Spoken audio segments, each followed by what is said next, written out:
Welcome to the Shut Your Mouth Lounge, episode number 280. Pink! Yay! Addie! I exist, I suppose. Alex! It's me. So! Pink! Pink! Yeah? What? Do? Channel. What's that so dramatic, though? Channel? Channel. Let's see.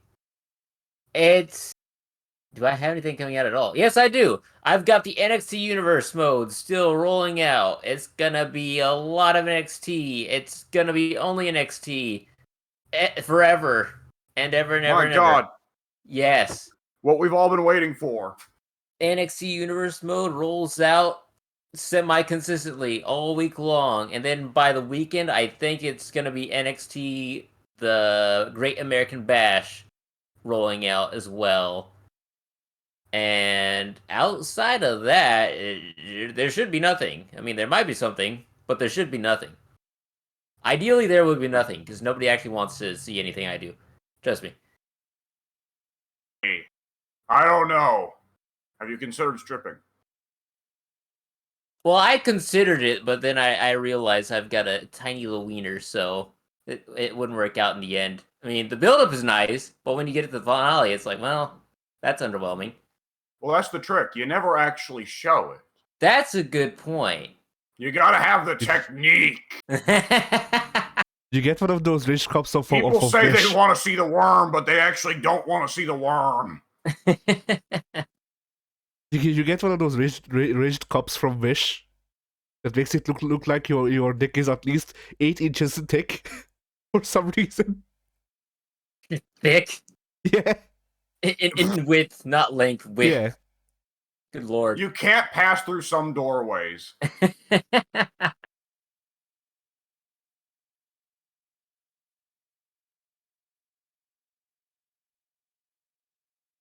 And that's the tragedy of that lifestyle. Yeah. Indeed. Nonetheless, Anyway. what have you done on your YouTube channel?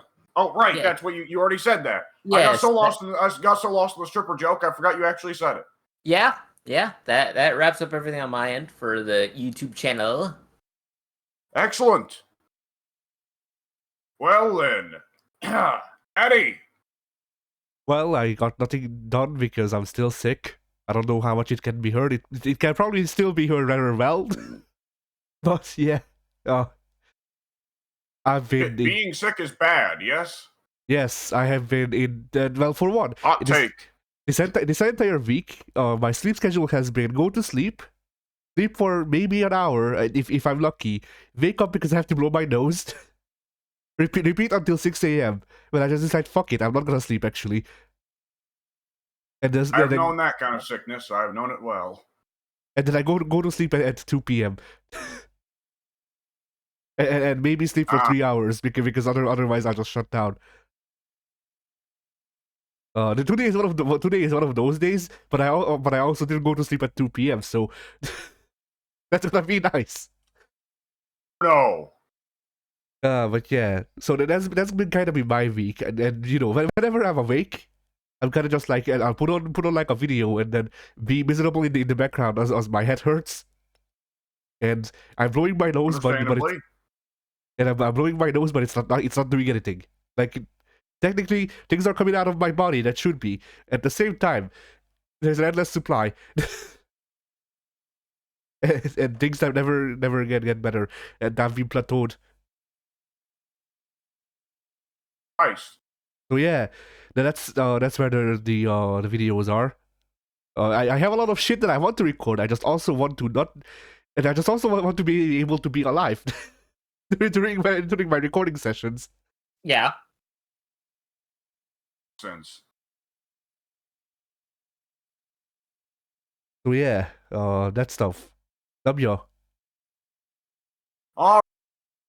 You can expect more Gladius with the Eldar. Just started that this week. Wrapped up the towel. I had a fuck up. I believe you guys saw me talk about the fuck up just a little bit, but Yes. I intended to release the last 2 parts of the Tau playthrough on Thursday and Friday of this past week, and the first part of Eldar on Monday of this coming week. However, I actually forgot to schedule the upload, so it went up on Thursday night instead, between the last 2 Tau parts. And Whoopsie-doodles. this is why I have it set, so everything that uploads is automatically set to unlisted. Saves me trouble. Yeah, but then, see, the trouble is, I still wouldn't remember to go back and check that, so the video would just never go up then. I mean, I would find it 2 years later and go, "What the fuck? I recorded a video." I mean, I'd say that that you would eventually come across it and go, "Hey, maybe I should have released that." But then again, there's still a video. There was like a month, I wanna say, where it was just a thing that we agreed on, that everyone who uploads whatever to the group channel just schedules it somewhere, and then we'll figure it out. So there's still a video that Pink edited of Civ 6 that has been unlisted for the past like 3 years. Natural. Nice. There's also a Smite Part 2 that has been unlisted for the past, I wanna say, 5 years. I like how it's part 2 of like however many parts we've had at this point. But that's the thing. 47. That's the thing. Like it was supposed to be Part 2, but it never released. And then we actually went back to Smite, and then there was actually a Part 2, a proper Part 2. The thing that's great is that video in particular would go up, and it would still be the time period where I'm like the expert on Smite out of our trio, and you guys are both like, "What's laning?" And it's just like, you guys, now it's just completely the opposite. You guys having wildly outpaced me in that game. Right. I mean, I keep saying it, but that's just You guys did to me what Soon did to me, where Soon just kept playing that game when I didn't. So again, Soon wildly outpaced me. I mean, I'm sort of to blame for it, and I keep saying this whenever it comes up, but there genuinely was like, I want to say, half a year at least, where every day I would come home from school, and I see that Pink is online, and I just message him, "Hey, Pink, wanna play Smite?" And then Pink would sigh reluctantly and go, "I guess."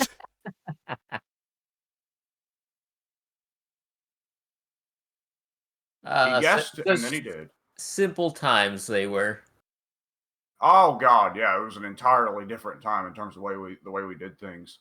Mm-hmm.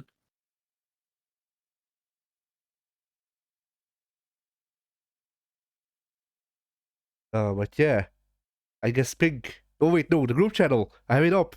Actually, no. So Yeah. on Monday, Steve Austin beats up Undertaker on Goldberg Trucks. Well, that sounds That's like my fire kind of right wrestling. there. It sounds like a good time. Is what it sounds like. Yeah. Then fighting games are. Then Yes, they certainly are. Are they though? allegedly. I'm beginning to have my doubts. Then for this week's short, Street Fighter 1. In this Street Fighter 1 clip, I believe this is the shoot angriest I've been on any video that we have. Like you can actually hear hear how angry I am. and it's like I don't remember you being mad about anything. Oh, I was super pissed. I was very salty in Street Fighter 1. It's just that like Street Fighter 1, I thought you said Yeah. Street Fighter 6. I was like, I don't remember No. anything about Street Fighter 6 making you mad. No, Street Fighter 1, the short clip for this week is Street Fighter 1. Street Fighter 1 Well, I summarized. certainly can't blame you for that game making you fucking mad. Holy shit. Yeah, that I believe that is the angriest I've ever been on recording, because Street Fighter 1 is a gem of a game. I recommend no one to play it lest they want to die. Like Yeah. like Street Fighter 1 is a game that like you Street Fighter 1 is a game that you play when you want to lose all will to live. Ah. Which is why a while back, Pink, while we were doing stuff on Fightcade, I told you not to open up Street Fighter 1. Cause like you saw. You don't need to feel, you saw. Yeah, Like you could feel, but at the same time, you can live without it. that is a fact. And then on Friday we have Mortal Kombat 11. Still on the last part.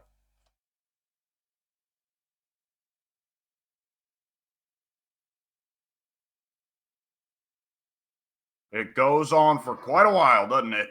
Yeah, I mean, like we recorded, I want to say 6 hours of MK11 Yeah. because I wanted to give it another chance, and then you bought the DLC. Yeah.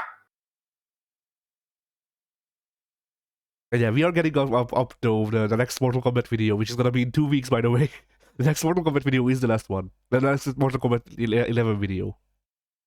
Yes. And yeah, that's it. That's it for the videos. Yeah.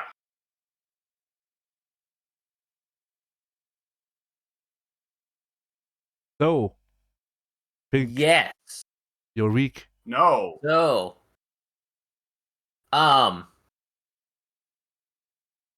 well, my week is the same as most of my weeks. I played 2K23. I recorded 2K23.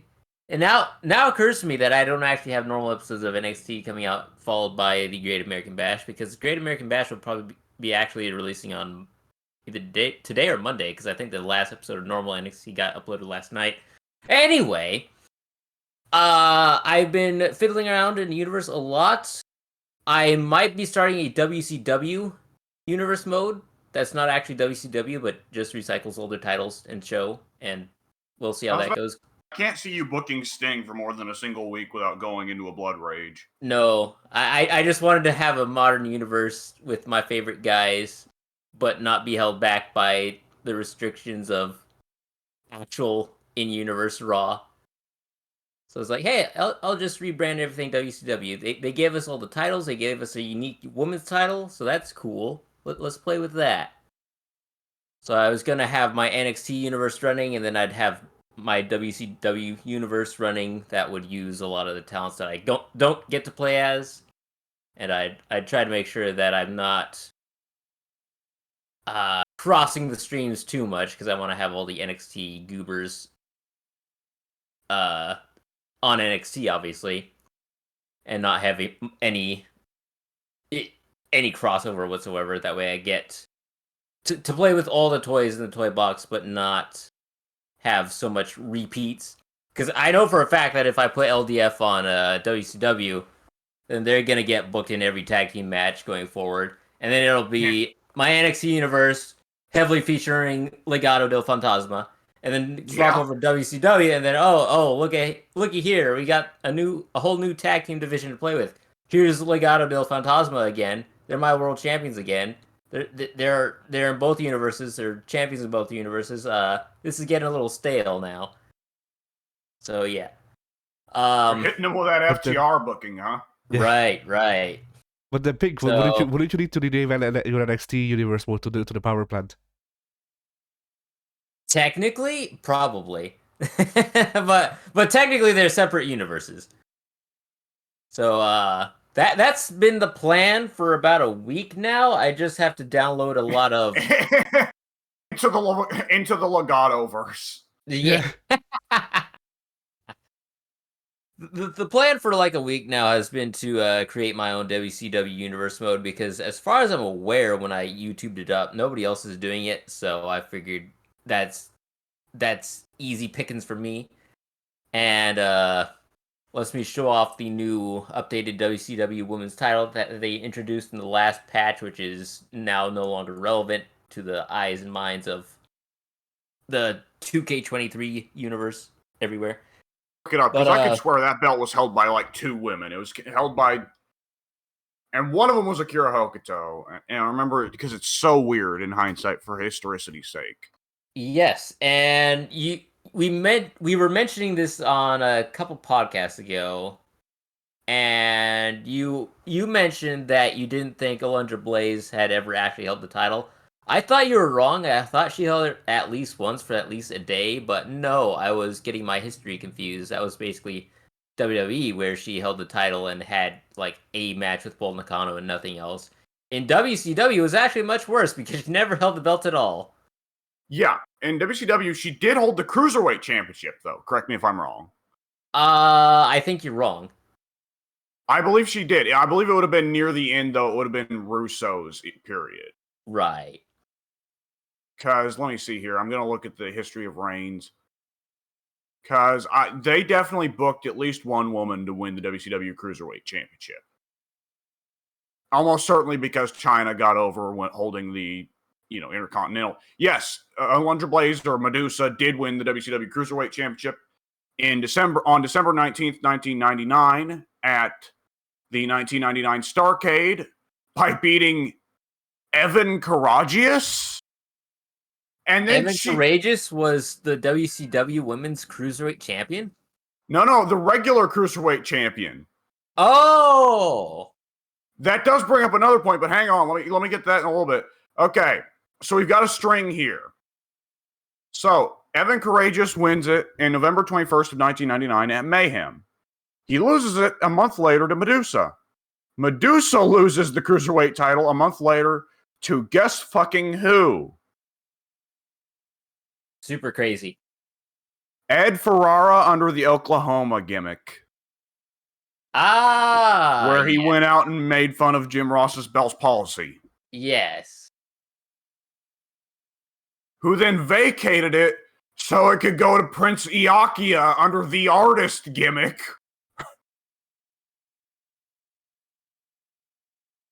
God, Vince Russo's WCW, huh? I just can't understand how WCW failed. Wait a second. It says here that Ed Ferrara had to vacate the Cruiserweight Championship immediately after winning it because he exceeded the weight limit. The man was too fat. Too fat for that belt.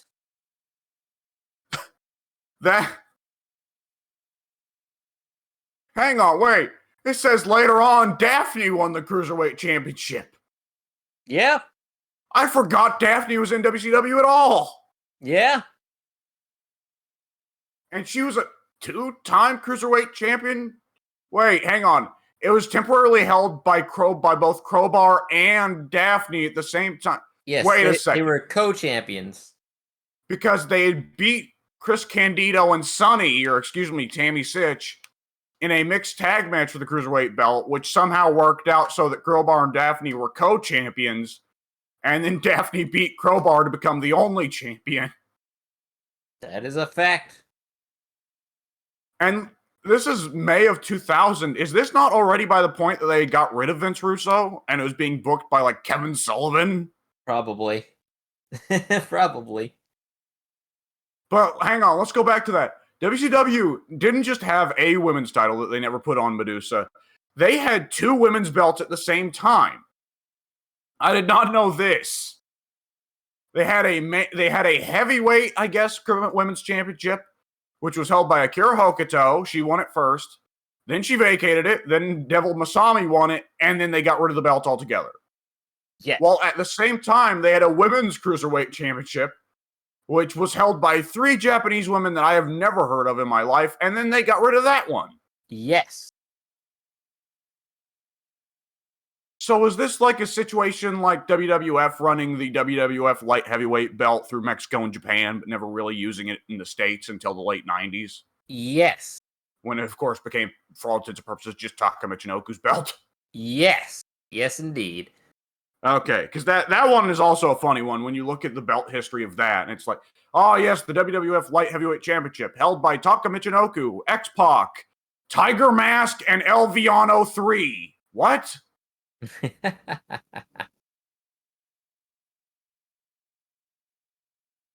Yeah, yes, some of those reigns are definitely not officially recognized. Probably. Yeah, they're Inoki reigns. Which then the Inoki reign. The Inoki reign is somehow in fucking Schrodinger's reign territory because they acknowledged it again when they put Inoki in the Hall of Fame. At the same time, they still say that Bob Backlund held the belt for 6 or 7 years. Which, if the Inoki, well, not 6, but 4 or 5 years. Which, if the Inoki reign is canon again, then that means Backlund didn't hold it for 4 or 5 years. Well, no, you see, Backlund Backlund lost the belt there, but then he went back in time by going across the globe very fast. We're in a timeline that merged. It's simultaneously true. Both are true, simultaneously. It's the fucking, bloody hell, I forget if it's the Destiny or the Dark Souls timeline, which, the very, very comparable ones. Oh no, it's the Elder Scrolls one, where it's like, where there's a schism that happens, and everything that happens in the schism, all 5 prongs, are canon. And there is just this sounds like some of that Elder Scrolls shit when you get into the weird chim metaphysics. Yeah, it is like this is how they introduce chim, I think. But yeah, like the whole thing is that like during Elder Scrolls 2, I think, everything that every ending in that game, all 5 endings of that game happened, which is what's referred to as the schism, and then eventually all of those timelines merged again because fuck you, continuity. Yeah, talk about having your cake and eating it too. Yeah. The thing is, Inoki's reign has to be canon, so that the first Japanese WWE champion isn't Yoko. Because Yoko was great, don't get me wrong, but Yoko was not Japanese. That is a fact. And I think WWE is willing to acknowledge that fact now.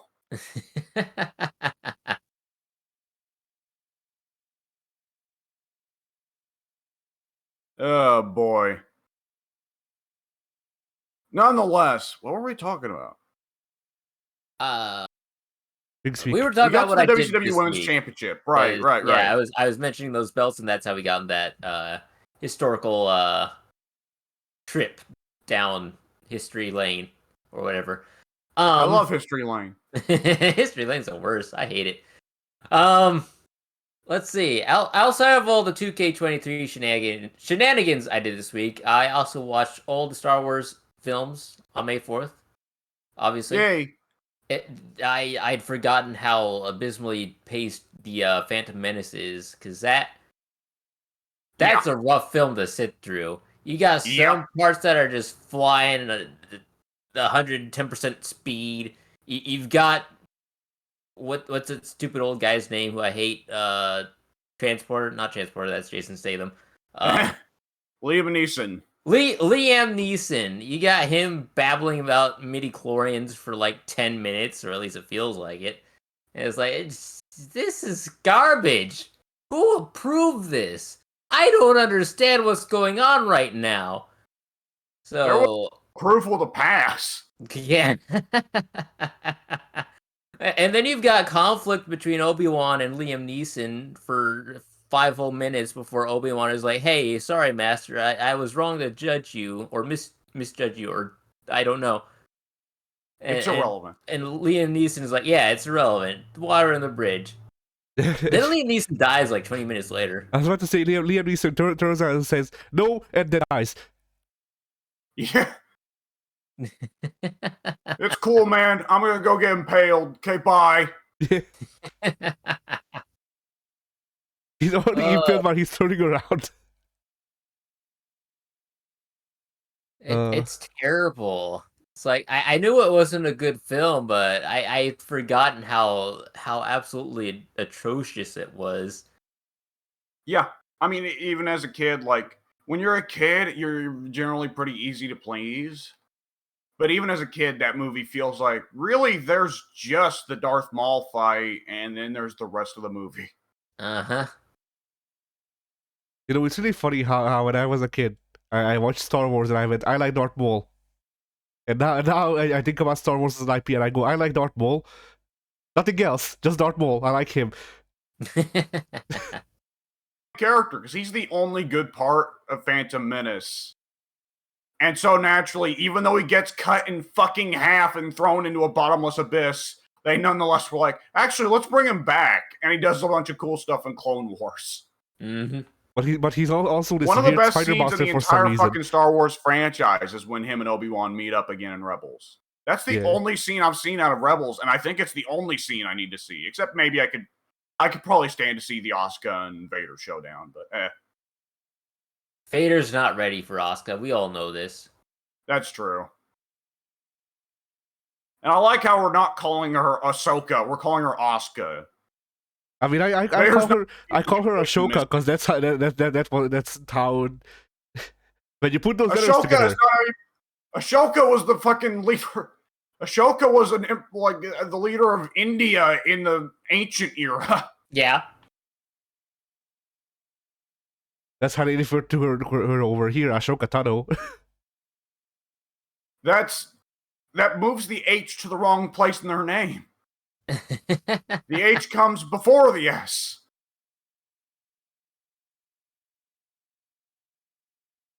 I did not watch any of their animated shows, so I wouldn't know how to pronounce it. I watched I want to say like maybe 2 episodes of the Clone Wars and then I went, this is boring. This is Star Wars, and I stopped watching. All I know is Anakin always calls her Ahsoka, so I would assume that's supposed to be it. That must be wrong. You're exactly. Back in that period, he didn't do anything right. Yet he's still wound up with Natalie Portman. What's up with that? I don't know. If you want her, you can have her. Fair enough. Skinny.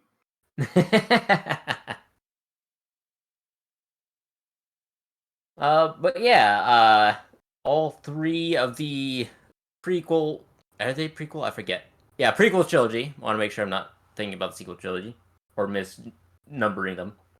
All 3 of the prequel trilogy, 2 of the original trilogy, because I did not stay up long enough to get through Return of the Jedi. But yeah, But you still did watch the Christmas special, the holiday special. There we go. Yeah, that's how you got to start every Star Wars marathon.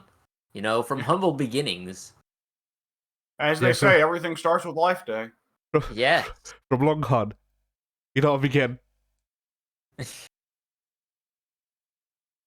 Oh Christ. Man. But yeah, those are for the most part very, very well done movies. If you disregard the prequels, yeah. I'm a fan. Even Attack of the Clones has a lot of fun parts if you ignore the romance parts. Yeah. And Revenge of the Sith has a lot of fun parts if you are also willing to accept that it's also a very cheesy movie in lots of parts. Yep. Ewan McGregor carried that prequel trilogy on his back.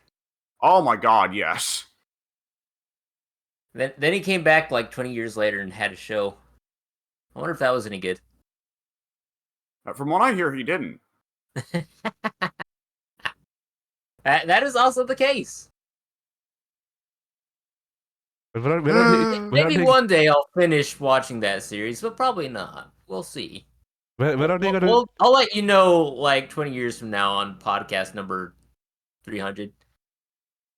When are they gonna? When we're all old shits podcasting from the retirement home, or well, however many of us are still around, you know, Addie and Pink. We're Addie and Pink doing the podcast, the Shut Your Mouth Lounge from the retirement home. Alex will be here, but unfortunately, he died in that horrible bobsledding accident 10 years ago. So I remember back in the day, I talked to him about that Obi-Wan show, and he said he'd watch it, but he didn't. It's unfortunate. So I'm watching it in his memory. It sucks. Come on now, we can't just steal the RLM's gimmick. Ooh. I've never seen an RLM episode in my life. Did you know that? I actively go out of my way to not watch their current reviews because they are just old men. Like, I don't care about these movies anyway. But also, you know, if they like, yeah. I don't know what an RLM is. Relevant media. They review movies, and that's pretty much it. Really, I like it when they review shitty home video because that's stuff I have nostalgia for, and I can laugh at that. But when they actually start talking about cinematography, I'm just like, and then I just start pouring salt. You start throwing Uh, salt? Yeah, grains of salt. To take me that opinion. Oh. if I know anything about them, it's that they made a lot of memes that you see nowadays, like the meme of the dude sitting there looking grossly disappointed in life in a chair, and there's also a half. Yeah, that's Mike. Mike Stoklaza. There's a kind of see-through. What's the word? A semi-translucent after image of him, his head, and floating in the air above him that also looks depressed. Yeah. I mean, think the birthday boy comes from there? Okay, now I'm lost. I don't know what the hell a Dick the Birthday Boy is. There's just a picture of a child with like a very scary Mickey Mouse or something similar mascot costume at a birthday party, and then the shirt on the child just says "Dick the Birthday Boy." Dick the Birthday Boy. Birthday, he'll bore you. And yeah, that got shared around because of the wording and the lack of commas. And then, as it turns out, one of the guys on Redditor Media, Rich Evans, is Dick the Birthday Boy. Oh, Yeah.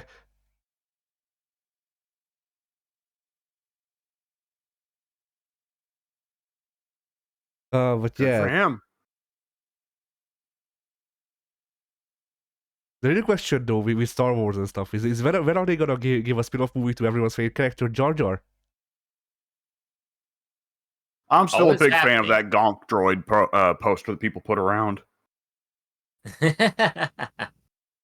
Gonk.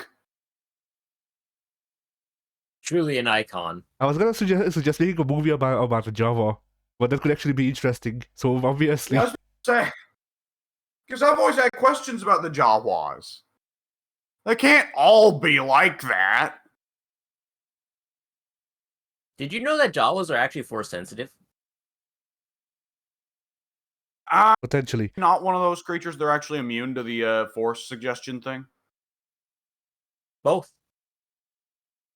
Okay, I was about to say, because I know Bib Fortuna, like the whole thing with his race is that you try that shit on them and they just ignore it. That should be inaccurate because Bib Fortuna is the guy who Luke Skywalker uses a mind trick on at the start of Return of the Jedi. Who was it? There was somebody in Jabba's little cabal that was immune to the force Jabba's trick. immune. Oh, okay. I had that mixed up. I thought it was the other way around. I thought that Jabba used Bib to get around the force trick. Nope. Oh, okay. Which the Hutts. That's another weird little Star Wars trivia thing, right? Yeah. Hutts are ordinarily not that grossly obese. Jabba's just a fat bastard for a Hutt. But I just remembered, how could we forget about Glupshido? About who? Did you say Doug Trio? That's a Pokemon. Glupshido. Glubshido. Oh, right. Glubshido is the lounge singer at Jabba's place, right? Glupshido, I'm not actually certain Glupshido actually exists. Glupshido is just this obscure Star Wars character that people reference. I don't know who Glupshido actually is. I think he may be the singer. Okay. You know how with the of course, Luke has released the controversial new cuts of the movies in the late 90s that added a bunch of extraneous bullshit and CG because he was experimenting before doing more CG on prequels, right? Yeah. Yeah. So he added, you guys remember, he added a musical number to Return of the Jedi. Yeah. Right? Where abruptly at Jabba the Hutt's place, it goes into song of like jizz music with actual lyrics. Yeah. I think so. I believe Glubshido is the lounge singer. Maybe. I could be wrong. And I have to ask, all right, So, which version of the original movies did each of you grow up with? And Addy, I know your answer is going to be fuck off, but nonetheless, indulge me on this. I actually don't know whichever one they broadcasted on TV. Because I did not realize that I'd grown up with George Lucas's edited versions until I was later on like, wait, you mean that musical number wasn't always there in Return of the Jedi? I did always think it was a bit weird. Oh wait, you mean like that? Okay, yeah. No, I grew up with the original edits. I didn't see Han like I still haven't seen Han's neck gliding out of Greedo's shot's way. Yeah. or this musical number that you're talking about. Okay. So you've never been graced with the fucking abrupt jizz number. No. Okay. You should continue your life not being exposed to it. Avoid the jizz, whatever you do. Yes. Can you recall which version you grew up with, Pink? Sort of. So, as far as I'm aware, between the ages of birth and 6 or 7, I want to say, it would have been the OG unedited versions because we had those on those old ancient VCR cassette things. I don't remember what they're called. And as far as I'm aware, those were unedited versions. There had not been a special like anniversary release or whatever. Yeah. So not molested by George Lucas yet. But eventually, not yet, but he'll get to him. Yeah, when we got the Star Wars collection on DVD, when we made that transition, the DVD version that we have is definitely the CGI'd Lucas edited versions. So in a way, I kind of grew up on both, but I'm definitely very aware of the differences between the two. Lucas has stated he'll never release the original cuts on DVD, right? That he just prefers. Right, I'm pretty sure that's a thing. If you'll never release them, cares the new cuts are better in every way. Yes. He will never release them on DVD, but he'll release them on Blu-ray. I could be wrong about this, but I feel like there was discourse a few years ago where they released the originals, but not the originals on Disney Plus. That's when George Lucas went to the Disney offices with a gun. Yeah. Right. I was God damn it, if I don't see a CG monster on screen every 10 seconds, I'm going to blow away the next man I see.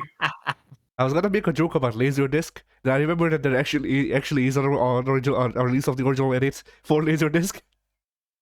I'm going to go to each of you motherfuckers in this office, and if any of you does not say the word midichlorian to me as soon as I ask, I will send you expressly to hell. So here's the actual important thing about Star Wars that we know now. No further questions need to be asked or answered. The only answer in life is that George shot first. Alderaan shot first, personally. That's a great one. That's one of the greatest gifts of all time. Mm-hmm. Like I gotta go back to that Addy mentioned. That like split second where Han turns into some kind of mutant. Like he's reminding me of like almost like a Men in Black villain, right? Right. The bug in the meat suit, you know? Uh-huh.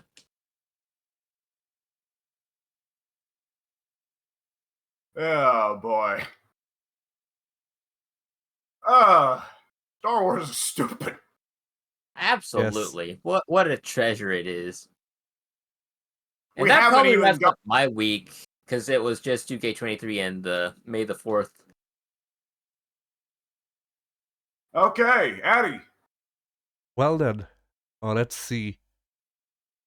I guess I'll get over this quick because it's just a funny thing that's been happening. So, turns out I'm graying. I am the old. I'm the very old.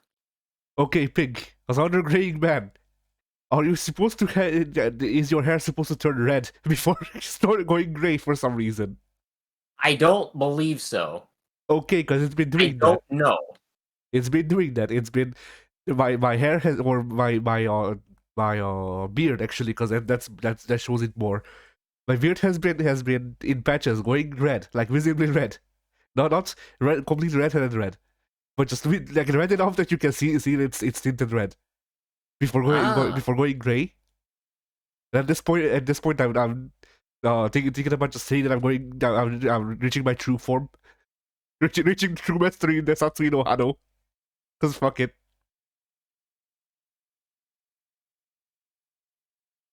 Going gray at a young age worked spectacularly for Steve Martin. Oh, I'm not panicking about going gray. Like, even if I lose my hair, I'll just get a wig that will be easier, because then I won't have to put up with my hair not being straight. You know? I'd rather be bald. I'd be fine being bald. Gives me If I go gives bald, me I'm more going- aerodynamicy. I think Walter White made bald cool. Bald was always cool. We just didn't know it until recently. Kind of like big asses. That's true. Long before Walter White, I guess John McClane made bald cool. Yeah. And before he Bam Bam Bigelow. Yeah. Then again, was Bam Bam really bald, or was he just a flaming skull? We'll never know. That is a good question. Point in one's life where you have to choose hair or fire. Yeah. And Bam Bam made the right choice. We didn't know, but he was actually the Ghost Rider. Yeah. He's not dead, actually. He just got sick of being a wrestler on the side. He wanted to switch to being the fucking Reaper of Souls full time. Yeah.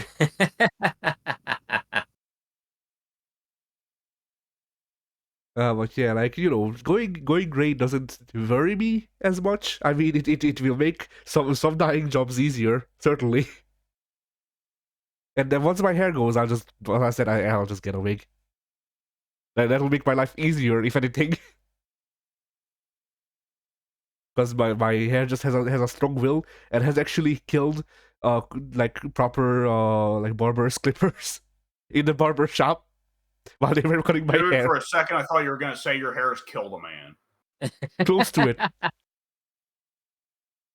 He's fucking dead. Yeah. It was horrible. I had to stand there while my hair did it.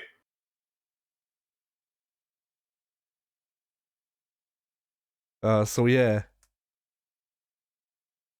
As for video games and things, let's see.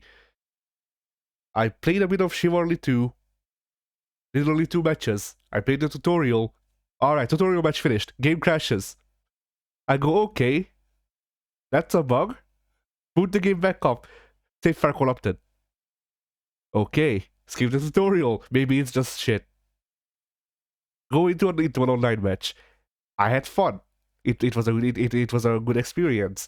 Alright. Do the online match. Match ends. Crash. I uninstalled the game. Skill issue.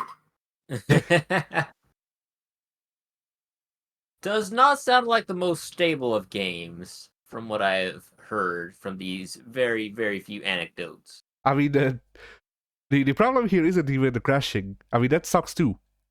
But if it consistently corrupts your save file, because it crashes whenever it's trying to save, that's a problem, because that means that you can't make progress, and the game has a battle ass.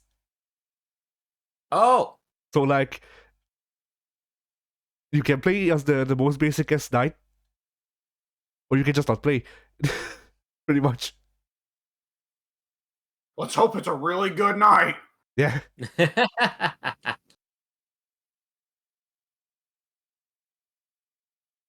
So then, I played an hour of Cult of the Lamb. It has it has an hour. I'm sorry, did you say Call of the Lamb, as in with a B? Yes. It's just hard to save. Okay, I thought you said Cult of the Lamp, as in like a lamp light. It's all bots. I was very confused for a second. But yeah, Cool of the Lamb. There's a trial on BS Plus for an hour. I saw it when it came out. Actually, I saw a demo of it before it came out, like months before it came out. And that looks like Don't Starve Together. I don't know how I feel about this. And then it was a roguelike. Well, on the bright side of being single player, Goku can't set fire to your house. Oh, the problem wasn't Goku. Like, my problem with Don't Starve Together wasn't the actual multiplayer parts, even if it set us back, like, whatever. A lot of it was just kinda, too spaced out for my taste. I like Don't Starve, but I had no idea what I was doing for 99% of the time we were playing it. Yeah. Yeah. Pretty much. Don't Starve very much feels like one of those games where it's like, okay, either get ready to look up a YouTube guide or get ready to die until you figure out what's going on here. Yeah. Right. And so yeah, I didn't know how I felt about it then. And I actually didn't see the actual main gameplay part, because turns out the Don't Starve part of the game, not the actual game. That's a part of it. It's a town management game, isn't it? No. That's the Don't Starve part of the game. No, the main game is Hades with a camera that doesn't suck dick. You're wrong. Hey, you. The camera is not the problem. The problem is just that you don't like the camera. If you're just not a fan of isometric cameras, then that's not the game's fault. You're just not a fan of it. Sometimes you got to accept that something whenever I make on fucking on sweeping statement like that, every time I have to fucking explain, oh no, it's just my opinion, but whenever someone else does, it's fine. I love it. Nobody with Ted, because Ted's a fucking annoyance to argue with.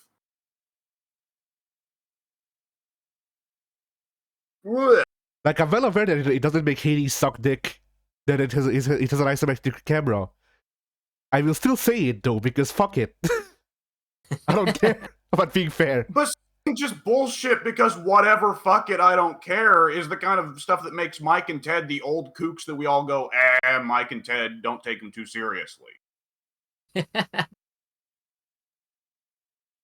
I don't know. I feel like we've all had our moments where we go, I don't actually care about the nuances of this thing. I'm not gonna give it a fair chance. I'm just gonna say this thing.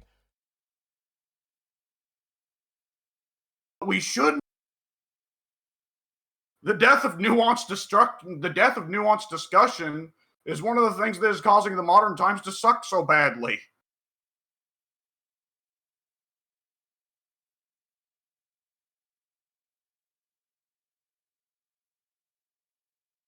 Because, you know, like, I don't know how y'all see it. But like, to me, a lot of times it feels like I have to go out of my way to be like, no, it's fine that this thing is this way. I just don't like it. And every time I see someone shit talk on the Discord, even every time I see someone shit talk something that is even like remotely close to what I like, it's no nuance. It's just, this thing sucks. Anyone who likes it should die. You're referring to Ted. Or soon. I know you're just talking about Ted here. Or soon. Soon. I stopped taking Soon's stance on these things seriously a long time ago. I love Soon to death, but Soon enjoys being that way, and whatever. And I'm getting to be that way about Ted. Ted gets a lot of joy out of just saying flatly, this sucks, and if you like it, you suck and should die. And I don't like that either of them are like that, but Ted's 40 and I'm not changing him, and Soon's got his own stresses to deal with, so I'm not changing it for him either. Just, I don't want this podcast to devolve into whatever. Here's this thing that mildly annoys me. I'm going to every podcast make the comment that whatever, it sucks, and you should, if you disagree with me, die. It bugs me that the Discord, that the standard text chat devolves into that so often. I don't want that to happen to this. But at the same time, when I try to approach, hey, motherfucker, you're part of the problem. You get away with it by being funny most of the time, but you are part of the problem. But then whenever I try to approach things more nuanced, then things just get long, and it's just like, okay, Eddie, you stop talking about this thing. There are some things that I know there's no point in me talking about them on the Discord because the only response I'm going to get is Ted popping in and saying that's dumb and stupid, go to hell. But at the end of the day, if it's also just like yes, there are just some things that I know won't get any reaction. And on some level, that's not really an injustice. That's just simply there's no one in my friend group that cares about this thing that I care about. I wish that I had people who cared about this thing that I care about, but I don't. So I don't get to talk about it. It sucks, but that's life. I can't make my friends care about the things that I care about. That is true. If I just get to the point where it's like there's so much that my friends and I disagree on that rather than engaging them in real discussion, I'm just going to go like jerk off in their well, not jerk off literally, but make jerk off motions in their general direction. Which I must admit, I am weak to that myself with Ted, where there are some times where I'll go, man, I love seeing Gunther do this or Rhea do that, and Ted's response is, I don't believe you, you're full of shit, you suck, and you're just horny or whatever. My immediate gut response is to just go hose mad. And Ted knows that by this point. But Ted gets too much joy out of telling people that the thing they like sucks. And he will tell you he gets joy out of that. It's one of his favorite things in the world to tell people they're wrong and that they're dumb and he's smart. It makes him an unbearable fucking person to deal with sometimes, but he's also a great person to deal with sometimes. You have to make the choice about whether or not you're willing to live with Ted at all, which I think you made the decision a long time ago and for perfectly reasonable and healthy reasons to not interact with Ted. Because at the end of the day, Ted behaves in certain ways that make him, on some level, a very toxic human being to be around. At the same time, he's a very intelligent and funny guy, and a very caring guy for personal stuff. But that doesn't change that when it's in casual conversation, when the chips are not down, when it is not serious, Ted is a very casually toxic guy. And he enjoys it, and he's not going to stop doing it, because he's 40 and he's got a host of personal issues that stress him out and make him seek stress relief through being a toxic individual. These are the choices you have to make for the people you interact with. At some point, there are some people you just have to accept this person is not worth interacting with because I have enough stresses in my life. I don't want to put up with his bullshit. If you don't want to put up with Ted's bullshit, you can choose to not put up with Ted's bullshit. The block button is right there. I'm aware. But at the same time, you have to also have to keep in mind, like, what was I planning on doing when we all moved to the Discord?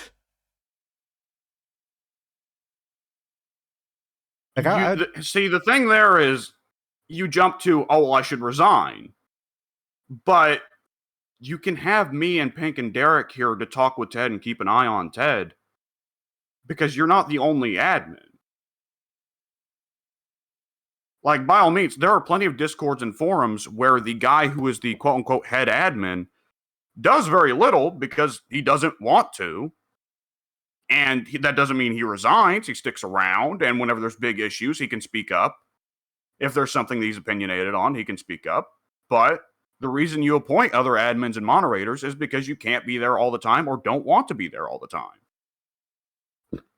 That's true, but at the same time, there's also the thing of, like, you know, if I just mute all of the people that annoy me sometimes. Well, for one, I mute pretty much 90% of the active people on the Discord, but also even if I don't, it comes to the problem of whatchamacallit, of you know, if there is some big issue, and I have people who were related to the issue muted, how do I know the context of what's going on?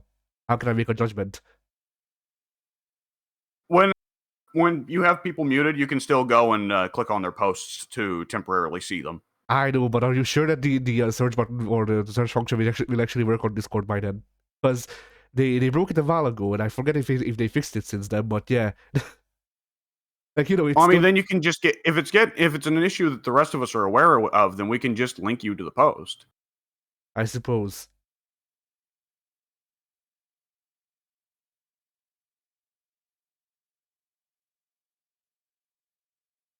But yeah, anyway, I mean, either which way, our moderation policy is generally only don't post porn, don't post piracy, otherwise you're kosher. So our moderation policy is there's literally 2 people using this Discord. Yeah. Like, we don't need to have rules for the majority of stuff because, I mean, for one thing, we don't have that many people. And for another thing, everyone that's on this Discord has been around for 10 years, except for Gog, who's been around for 6 years, which is close enough to 10 years, so it doesn't fucking matter. Yeah. We all know what we're doing at this point. We all know we're fairly predictable. The anti-porn rule is only there for G-Man. The anti-piracy rule is only there for Mike.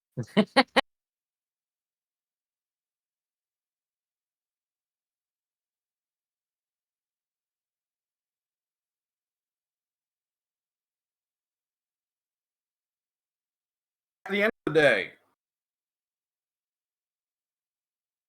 the day, if you don't enjoy the text parts of this Discord and don't want to be part of them, you can walk away for a while.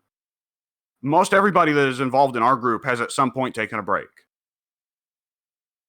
Because inevitably, we have a lot of people who are fun to be around some of the time and toxic to be around some of the time, which admittedly everyone has a toxic side. It's just some people are better at controlling it, and some people have decided that they no longer are going to make it their problem. They're going to instead make it everybody else's problem. At the end of the day, you need to make the choice about whether or not you want to deal with that. And sometimes you need to recognize this person I like enough to deal with in bursts, but at the same time, I can't put him up with him for long stretches because the toxic side of his personality starts to get to me. So you take a break from interacting with the guy. It's how it is. Yeah, part of it is also probably me. I literally got into I got into a quote unquote argument, on another place as well, because I guess there's something about the way I speak in text. No, the problem is not you. This is the internet. Anonymity gives people a certain power. And more significantly than anonymity, this being the internet, and it being mass media, mass communication between lots of people, having the kind of personality that Ted does, there is a little bit of a cult of personality around being a cynical guy who, when you disagree with someone, you don't just respectfully disagree. You say, if you disagree with me, you're an idiot and you shouldn't be allowed to drive. If you disagree with me, then frankly, that just says how the world has gone to shit. And this, that, and another. There's something charismatic about that to a lot of people, at least if they somewhat agree with that stance. As a result, it's a common personality to see on a lot of parts of the internet, though usually not as at least well put together and intelligent as Ted is, because it gets people to pay attention. And we all remember the time period 10 years ago where there were a lot of young people on the forum who did think that Ted walked on water and all of his opinions were absolutely and truthfully correct, and that he should be echoed in every way. And you remember that being a big fucking problem around here 10 years ago until all those people either grew up or just left. Yeah. A lot of the people on the internet are impressionable teenagers who are easily fooled into just following someone else's act.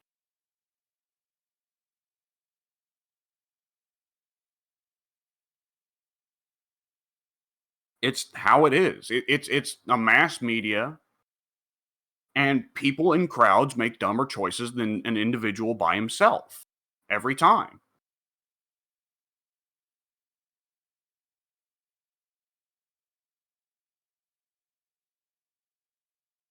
But yeah, I guess to cap it off, really, I'm just tired of being nuanced all the time. I'm fine with being nuanced most of the time. I'm tired of being nuanced all the time. I hate to just jump immediately to moral degeneracy, but being a shitty person is easy. That's why most people are shitty. Yeah. Giving up and not caring and just saying whatever you want and saying fuck you to anyone who disagrees with you is the easy path. And I know Pink is doing that thing Pink always does anytime a serious talk comes up of, I don't want any part of this. But I know Pink has a stance on this, because whenever Ted gets too far into his toxic side, that's when Pink starts to really let the salvos run on, I'm a really big fan of Nia Jax. Guys, have you heard about this Braun Breaker guy? I'm thinking he may actually be a giant walking mass of cancer cells.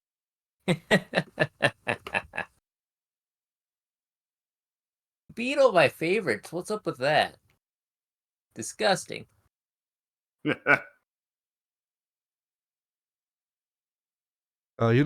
just the constant thing of like giving other people the courtesy that they don't give you. Eventually, you just tire. Giving people the niceties that they don't deserve is part of what makes a good person. Yeah. That's the trouble. It's what I've said to Mike several times, because Mike has the stance of the overwhelming majority of people are shit, and you can assume that most people you run into are shit. And every time I've had to say to him, but if you treat everyone you walk up to like they're shit, then that makes you the kind of shitty person that you're assuming everyone else to be. Like, I can agree, Ted doesn't deserve to be treated as politely as most of us treat him. But I try not to lower myself to his level. And I've told Ted several times, on several levels, you do not get your point across, you're not helping anybody. Your whole thing is wanting to tell people they're wrong, but you no longer are interested in teaching them why they're wrong. You just want the satisfaction of telling them they're wrong. Regardless of whether or not you are actually right or wrong, you've lost the story here. And Ted knows that. It's just that Ted's old and grumpy and he hates life because a variety of things have happened to him. So he just wants the immediate satisfaction, the temporary hedonism of feeling like he's better than everybody else, that he's superior to everyone else. I love him. He is a good friend. He's like a brother to me. I guess I say that every time. I love him like a brother. He's not like a brother to me. I've not known him that well. But I love him like a brother. There we go. That's better. But he's a tremendously toxic individual who likes to derive joy from causing trouble for other people. Not in the same way that a lot of the other bad eggs have been in our group. He's not, for instance, like Clown, who actively just enjoyed bullying people. But he does derive joy from causing trouble and anger in other people. It's a toxic personality.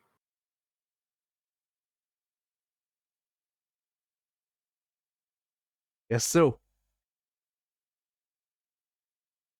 And while I have made the choice to deal with Ted's bullshit and keep on going, if you don't want to, that is a completely rational choice. And frankly, I think even Ted himself would admit that he understands.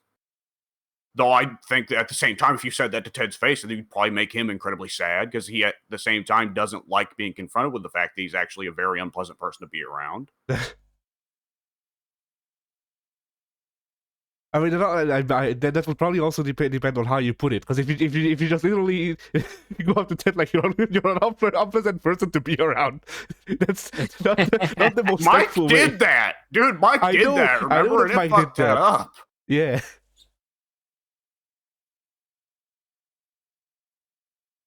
I mean, we all know we've got problems. Each of us has our own unique problems.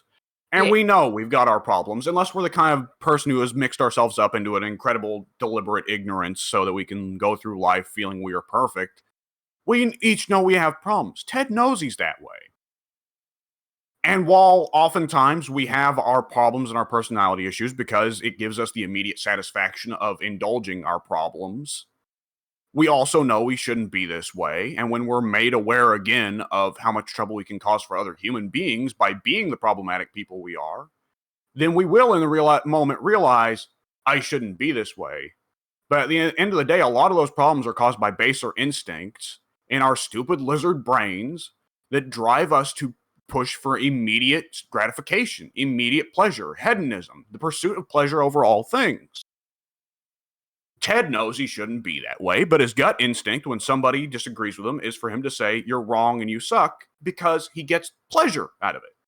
And I am sure I am the same way about several other things that make me annoying. Like, I am the same way about, like, I have to dissect the game. I am, I guess, on some level, a not particularly good sweat lord, I guess. I'm at the very least a person with a deep interest in sweat, as it is put for video games. Yeah. And you can tell that whenever Mike says, like playing Dead by Daylight, oh, these guys are sweaty. I nearly cuss him out. Because it's like, motherfucker, that I resemble that remark. I'm sweaty too. I'm just not good at it. But I know that sometimes that makes me annoying to play around because there are so many times where I won't just sit down and play the game. I'll sit down and be like, oh, this is interesting. I need to experiment with this. What can this do? Can I make this really broken? This, that, and another. And it's a natural gut impulse for me to dissect games that way because that's the way I enjoy them. But I have to be reminded sometimes, Alex, chill out. Just play the fucking game. Just hit buttons, dude. And I'm sure I have much more severe and serious toxic personality traits that are just not occurring to me right now because they are such gut instincts for me to engage in that I don't even think about. I mean, you know what it is? I guess I'm also kind of a high horse guy, but I'm not so much a high horse on intellectualism. I'm more of a high horse guy on like, I'm morally superior to you. Because even though I'm, sitting here and I have no job and I'm not contributing anything to the economy, I nonetheless will sit here and act like I'm morally superior to people because, well, I eat, I always eat fair trade chocolate. And sometimes I have to stop and think and like, well, it's not really that big, but you are sitting here being an asshole telling people that oh, you're so great, and which inherently means they must be not great in that way because you do this, that, and another. The truth is, there are a lot of things where I am not morally upright, and I'm not really helping people. I've not done very much charity work. I feel like, but nonetheless, that's just a part of my gut impulse is to be like that. I feel like that's just a part of the human condition or whatever the fuck you want to call it. Because like even with me, you know how I go out of my way to tear myself down because if I don't, my ego acts up, which is how we get things like for example, recently. Yeah. Well, the issue there always is, I think you should go the other way. I think that you need to let the ego run wild a bit more. Well, letting the ego run wild a bit more is how we get me having like what do I call it? Like anger episodes, like that one time with Mike that I still feel bad about, or stuff like that. But I try to do it in like small things that don't matter. So like for example, my little petty thing where I can show my ego right now is I recently watched a video by a native Japanese speaker about the different like self pronouns that they have in Japanese, and one of them is ware. Ware is a pronoun that is only used for like godly beings, the ancient people, or like the people who speak Kansai man. So like people from Kansai, but whatever, Kansai people don't care about the politeness rule of the Japanese language. So I've decided that the one I'll use is ware because it's pompous enough. It gives off that air of arrogance. Good enough. Yeah. But like my ego basically goes between where it is usually where I'm just like I am the base level. I am like I am where everything starts and everybody else is above me. Or on the flip side, my ego says that I am God, and fuck you, and that's it. But has it been disproven yet that you are God? I mean, considering that I'm sick right now. Bold of you to assume that gods don't get sick. That's true, I guess. Remember, history is written by the victors. They were about to write a story about Zeus getting sick, but then Zeus struck the guy with lightning, so he couldn't finish the story. Right. Then he had sex with a goose. Mere minutes later. Smiting people makes him real horny for geese. But only geese specifically. Yeah. Not even the animal, Geese Howard. Who did not exist yet. Yeah, he had to make do.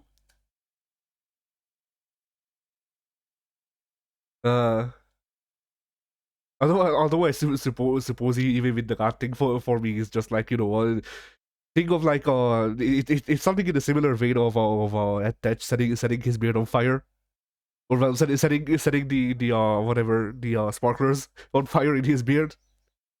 of like it's an intimidation tactic. If you refer to yourself as God with enough like oomph in it, then people will go, "What the fuck?" He might actually not be lying, you know.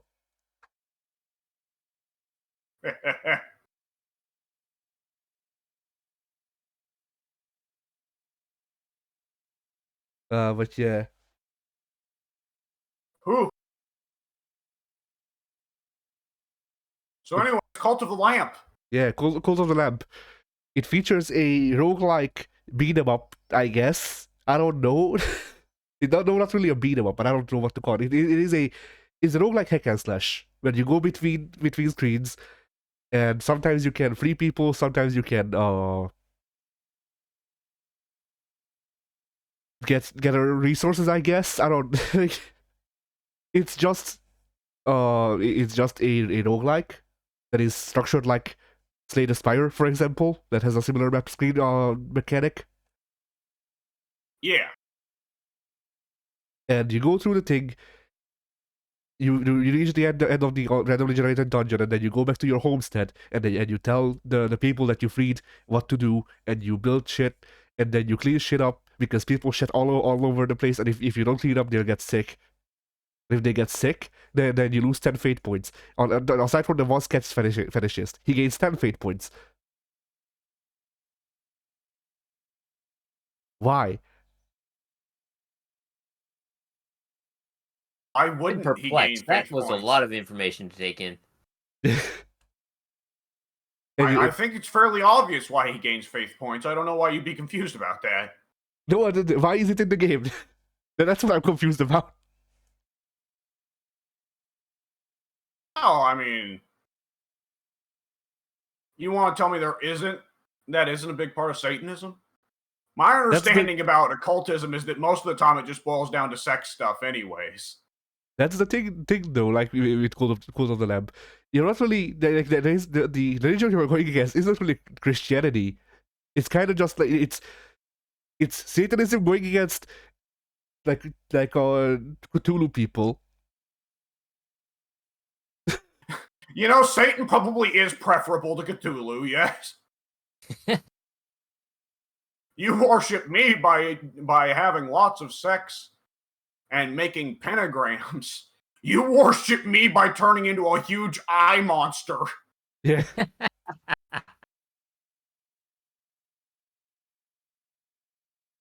So yeah, you need to do rounds in one guy's place before you can actually fight them, which meant that I didn't get to fight the actual boss of the area in the 1 hour that I played the game. But oh well. Yeah. The gameplay was fun. The loop was okay. Literally, as the trial ran out, I was playing a dice mini game that's in the game for some reason. You can just get money from the dice mini game. It's there. I don't know why, but it's there. Woohoo! But yeah, I like that game. Gambling for the devil. Yeah. I mean, okay, I don't know if this is a regional thing. It might be. But if they're putting in gambling for the devil, then it shouldn't be Texas Hold'em because the card is the devil's Bible. The deck of cards is the devil's Bible.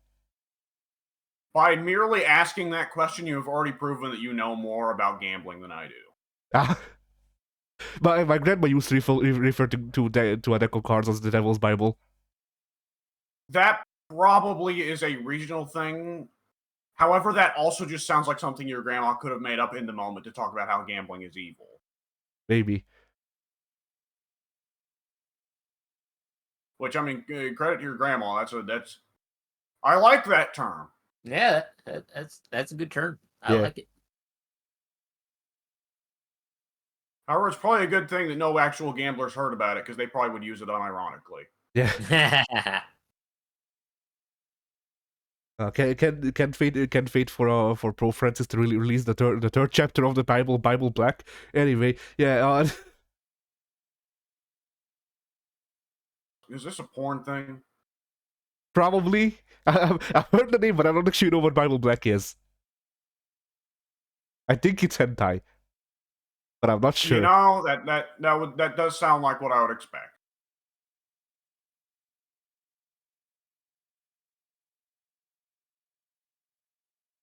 But yeah. Then let's see, what else did I play? I played a bit of Immortals Phoenix Rising, which is for context, it is Assassin's Creed Odyssey, made by the Assassin's Creed Odyssey people, but it's the actual game they wanted to make. Which is to say, So featuring considerably less sailing, huh? so far, yeah, but maybe I don't know if overall, but the main thing is, featuring 100,000% more Breath of the Wild. It is just Heard about that? Yes, that game is a bit of a Breath of the Wild knockoff. Very much. Like I haven't played Breath of the Wild. I don't own a Switch or a Wii U for that matter, and I'm not gonna buy a Wii U. So yeah. Cool. But just judging from the videos that I've seen of Breath of the Wild, Immortals Phoenix Rising is Breath of the Wild at home. And, you know, it's one of those things where, like, there are some fun things in here, which all of which I attribute to Breath of the Wild. Because there's also a lot of the classic Ubisoft open world design that drags it down. And I've got to figure that Ubisoft didn't randomly just accidentally stumble into something that's actually fun and then go, hey, what if Ubisoft do? I'm gonna assume they also stole those parts. Say this game is quite good, but it's quite horizontal.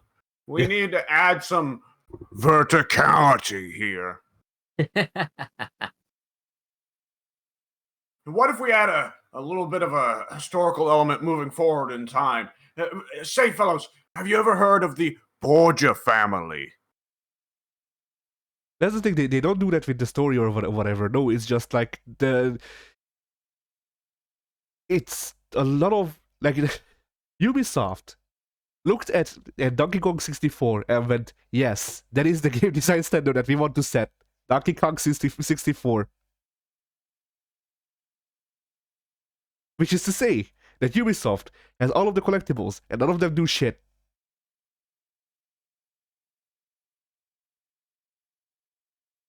Like, that was the problem with... Number go up. But they don't amount to anything.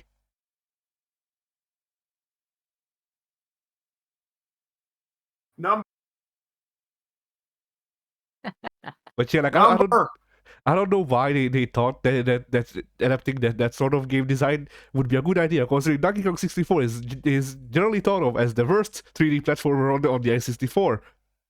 At least from the the big three, I guess. The big three games. Number! You fool, you were not listening to number! It means nothing. But it is number! Use your monkey brain. Number go up, you winner. And it just, the sheer amount of collectibles makes the world feel empty. Because it's just like, okay, so I picked up this thing, it does nothing. Okay, so I'm gonna fight that boar. That boar drops a grapefruit. The grapefruit does nothing. Okay, I'm gonna go and do this puzzle in the world. All right, I did the puzzle. It took me 15 minutes because the control scheme kept fucking up. All right, what is my my reward? Okay, watermelon. Watermelon does nothing. and the entire game is just kind of dead. There's story missions for which you need to walk for 15 minutes to reach between where the last story mission ended and where the next one is.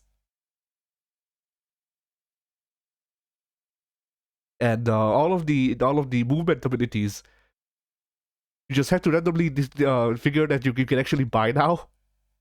And it's even things that you shouldn't have to buy, like being able to glide faster.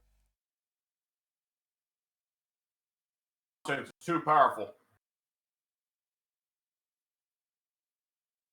Like, it's one of those things where it's one of the classic pitfalls of modern Ubisoft, their game design, where they have these upgrades to the moves, and these upgrades to the, well, actually, I don't know if this is a Ubisoft problem just in itself. It might be a wider problem, but whatever.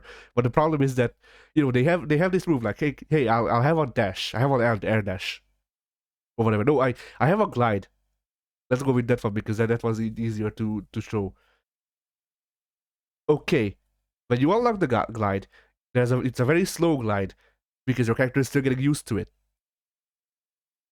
Now, classically, later on in the story or whatever, you would get to a point where the character gets more used to the glide, and then you would just unlock being able to glide faster. You would unlock being able to like your wings faster or whatever, better or whatever, because the character is more used to them. Because this is RPG, like everything fucking else. We have to be able to unlock the ability to glide, which means that like if you have the money and if you find the thing to unlock the upgrades, which is in itself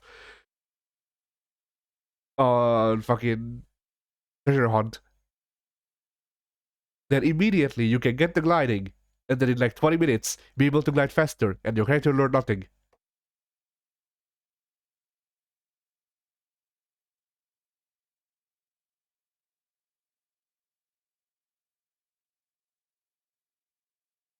And this is the thing for pretty much every ability. There's some that it makes sense that they would be in an RPG talent tree like they are. Like for example, one of the things is just you have a dash on the ground or whatever. You have a dodge on the ground. You can dodge 5 times now instead of once. Okay, that's such an underwhelming upgrade. I understand why you didn't need a story reason to explain why that or whatever. Like that's I get that. But the majority of them felt like things that either should be included in my moveset by default, or things that should be unlocked through story progression.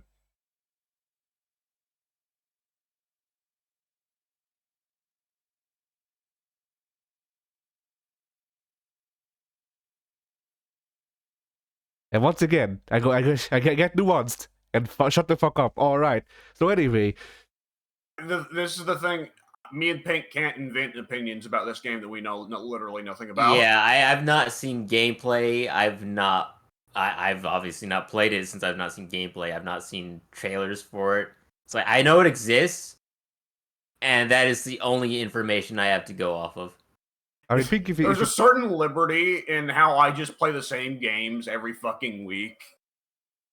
At a certain point, I don't need to worry if you guys know these games at all, because I'll just say I played the same game I play every week, and there you go. That's what I did this week. There you go.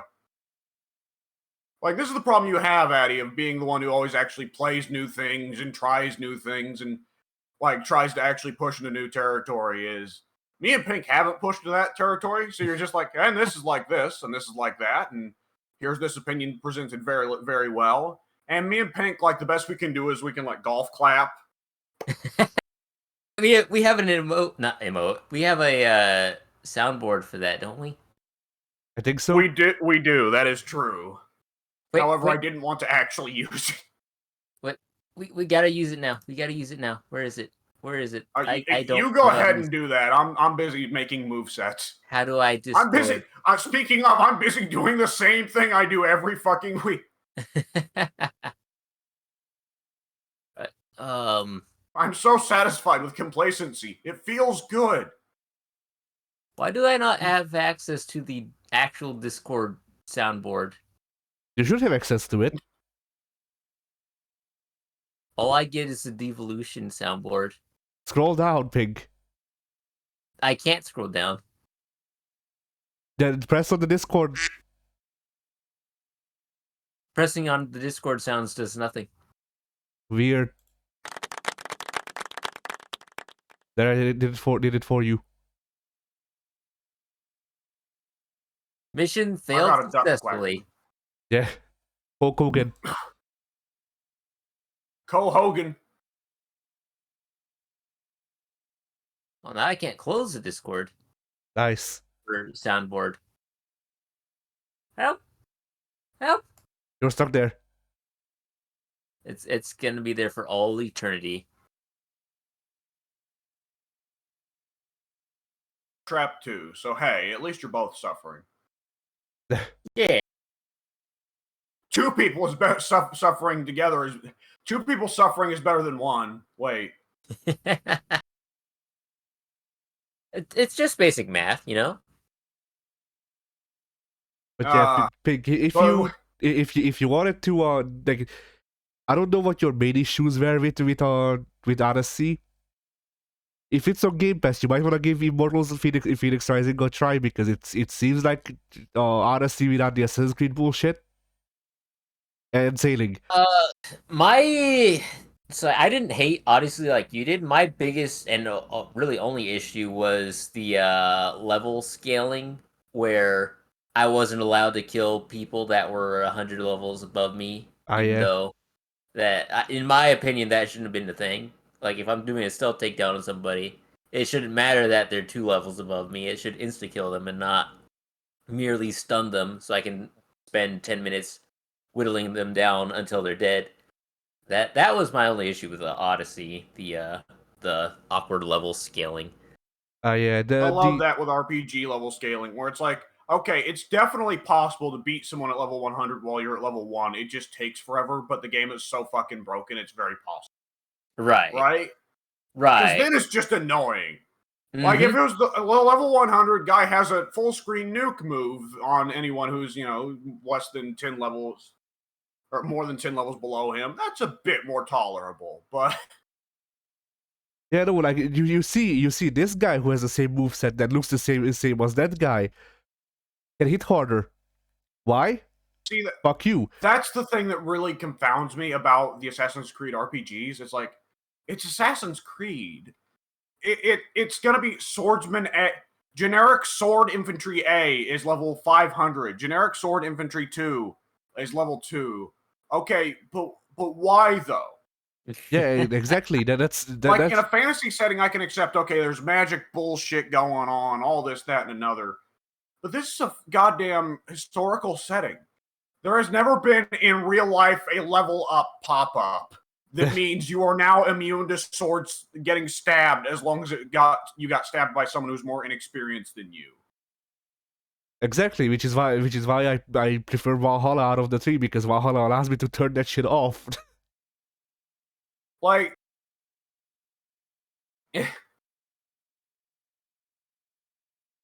like maybe, yeah, I got nothing.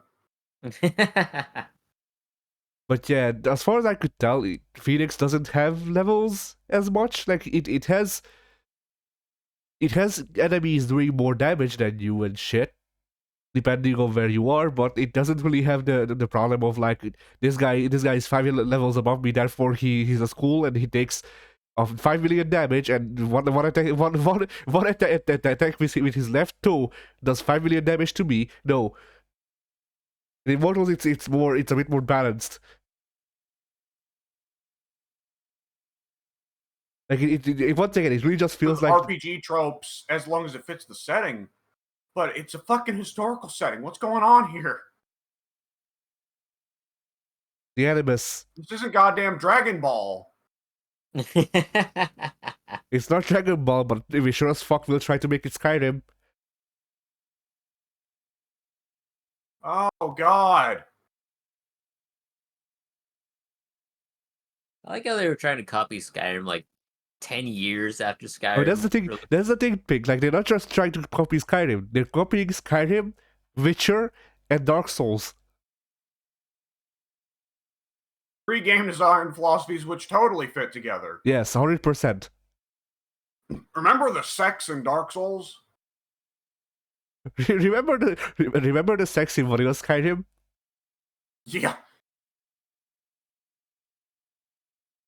Remember Macho Man in The Witcher? Remember in The Witcher when you turn your horse sideways and launch off into the stratosphere? Yeah. All the bugs used to get skips and speed runs. That's one of my favorites. The fucking turn the horse sideways and you go flying bug. That's so good.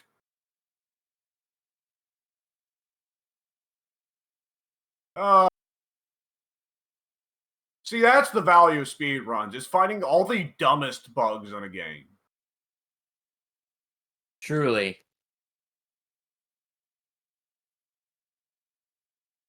I'll always remember one at Half-Life 2 one of the most important speedrun tricks in Half-Life 2 is the fact that you can carry objects, right? Yeah. So stand on a cardboard box or a cinder block, then look down and pick it up while you're standing on it, and it'll just carry you up into the sun. So you use that to skip the majority of all the levels. Okay, I gotta make a YouTube recommendation.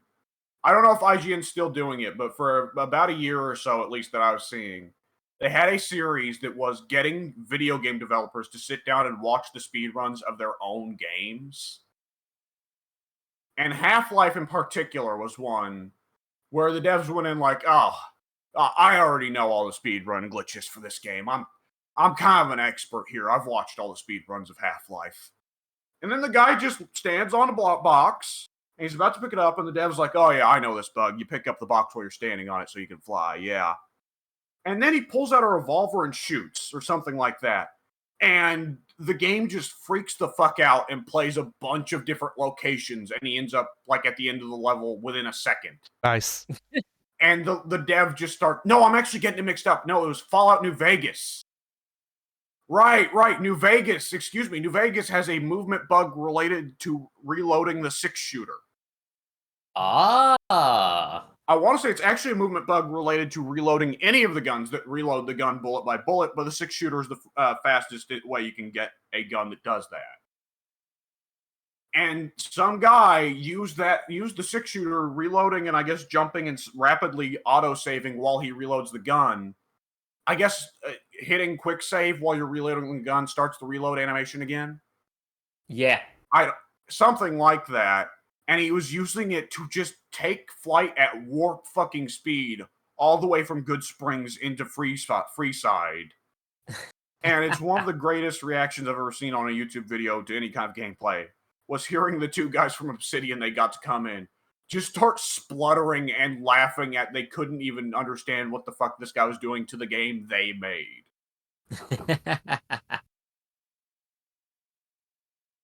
And then they said 3 months or whatever. 5 months. They spent 5 months doing what? Waiting for Bethesda to give them permission to actually do something? Yeah, dev time. That was the entire dev time of the game. Yeah.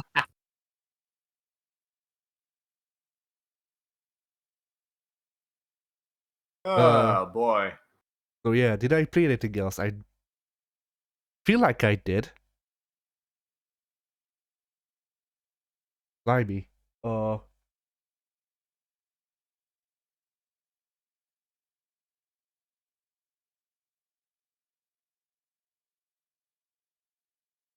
I know one thing, but I'll leave that for last one because it may be long, probably not, but whatever.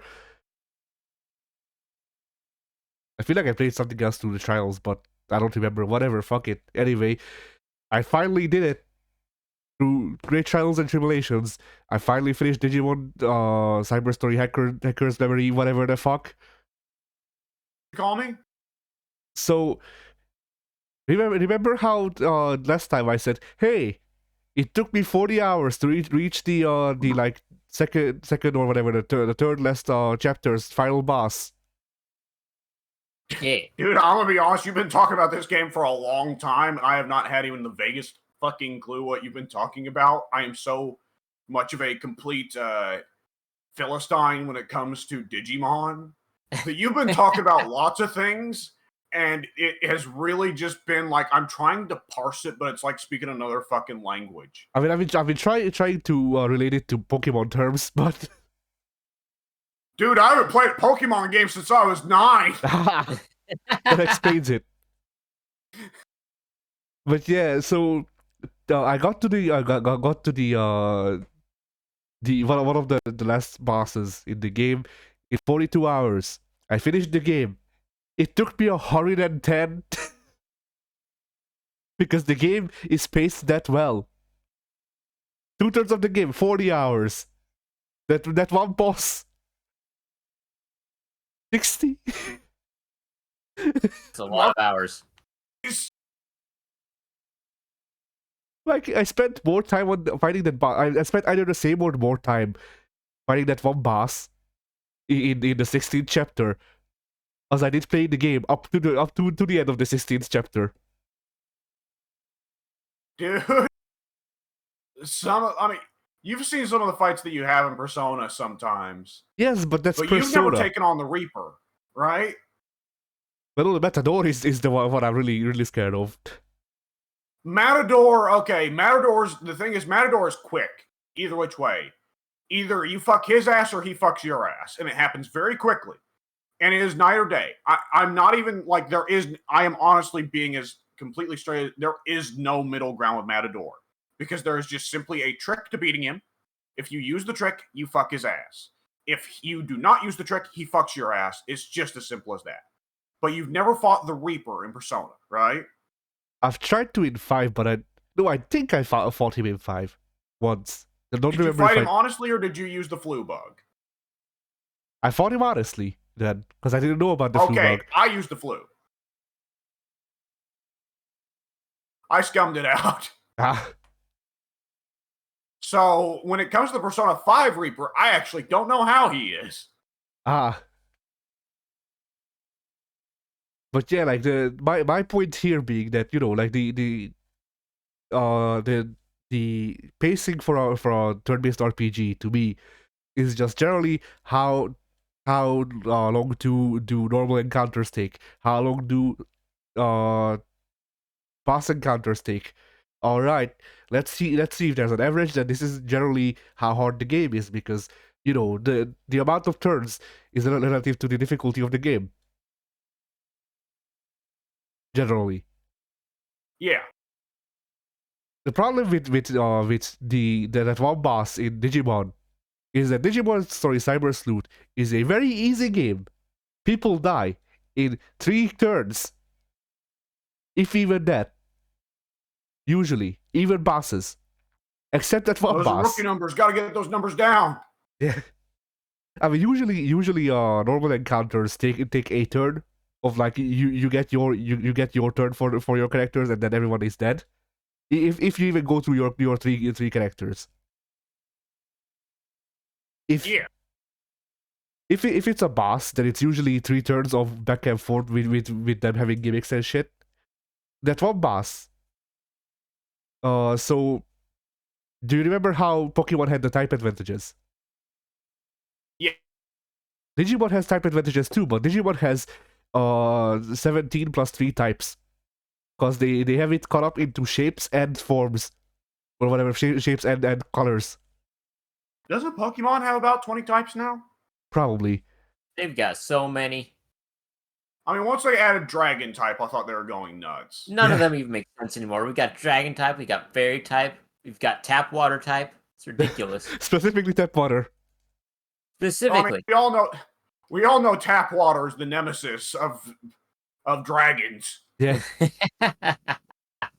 Digimon, thankfully, makes it a bit more easy to understand, or whatever. No, it's easier to work with. Harder to understand, easier to work with, because when you start the game up, they tell you everything at once, and you won't understand what they're telling you. You will understand once you're 60 hours into the game. At least from my experience. But basically, what it boils down to is all of the color differentiation means shit 90% of the time. The 1% of the 10% of the time that it actually matters, you're gonna get lucky. Don't even count on it. Fuck it.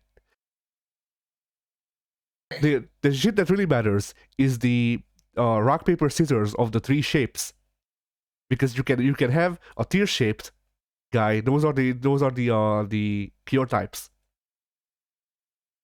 You can have a square shaped guy.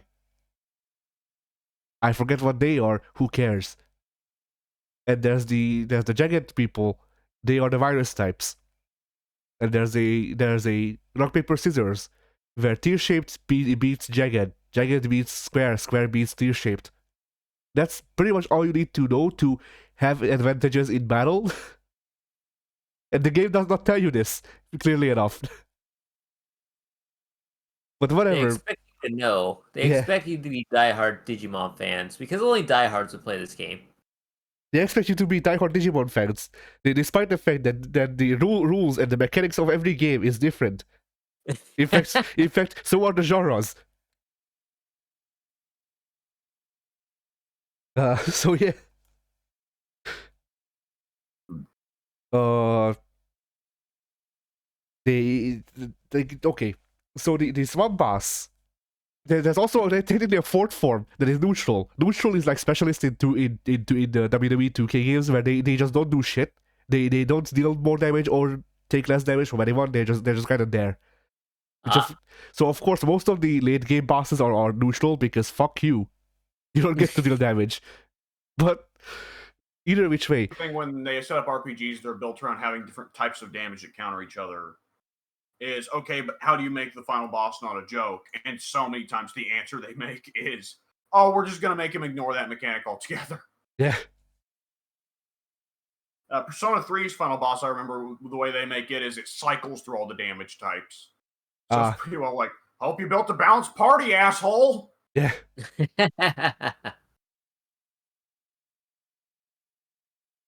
Yeah, with this game, they introduced the neutral. There are normal Digimon that you can get to that are neutral. Most of them are not neutral, but whatever, you can have them. And they introduced the neutral types of enemies that are special to the enemy fairly early on as well. So you get used to not being able to deal damage to those types of characters, but still it's kind of a thing of like, okay, so I guess in this battle I will take 12 turns instead of the usual 2 because I don't deal more damage and they don't deal more damage to me either. I love not having to actually pay attention to the mechanics of this game. But yeah, this one boss I'm talking about is a virus type. This is important because this means that if you put him against vaccine types, wow, I actually remember the type names now. I will not give this up. Either which way, put him against vaccine types, which are the tiers. He will take twice the amount of damage and only deal half the amount of damage that he otherwise would. Makes sense, right? Yeah, that's Pokemon rules, I'm pretty sure. Okay, except for the part where you deal normal amounts of damage while the game tells you you're dealing twice the amount, and he's dealing like 90% of your health bar. But also the game is telling you no, it's fine, he's dealing half of what he's supposed to. Don't worry about it. It's all in your head. Yeah. I like the idea of a boss fight if they tell you up front, the UI will now start lying to you. That's the biggest problem though. I don't know if the UI was lying. But at the same time, 40 hours in, I tried to beat the guy. I took a lot of damage. My characters, like my characters who had the type advantage, died in one shot. While being at a level that is acceptable for where I am in the game, mind you. So yeah. Like 80 hours, who knows when I beat it. My characters dealt roughly the same amount of damage that they would in any other fight. And they received 90% of damage instead of getting one shot. I spent, once again, 40 hours grinding for that. That's a lot of grinding. And like, Digimon has not the fun kind either. Yeah. Yeah. And Digimon has this thing where it's like the daycare in Pokemon where you can put in your Digimon and they will get well. It's different. It's like the daycare, but it's kind of different in that you don't put the Digimon in there to fuck because they don't. They can't. They're programs. That. Those poor. Yeah. What a bummer. No, you put them in there and they pretty much just go to the gym. And they work out and they get better stats and they level up without having to put yeah, without having to take them on battles yourself. And work out your sexual frustration at the gym. Yeah.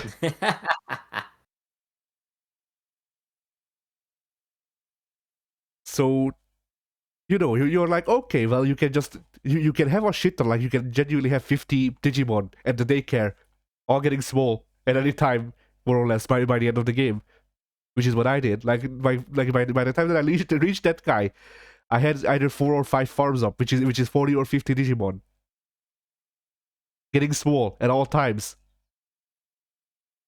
But it also takes, yeah. Pardon me. How many Digimon? 40 or 50. That's a lot of Digimons. Yeah. And I still had more in the Digibank. Digibank. Yeah. Make a withdrawal at the Digibank. I need to get a new home loan. Hang on. I've apparently overdrew. I've got to pay the overdraw fees at the Digibank. Shit, I'm in debt. Hang on, there's a stock crash. We got to make sure there isn't a run at the Digibank. The Digibanks have gone into debt. All my money is gone. We're going to see a Digi-economy collapse. Yeah. I'm proposing Digi-policy reform. The Digi-currency, the Digi-currency de-Digivolved. Yeah.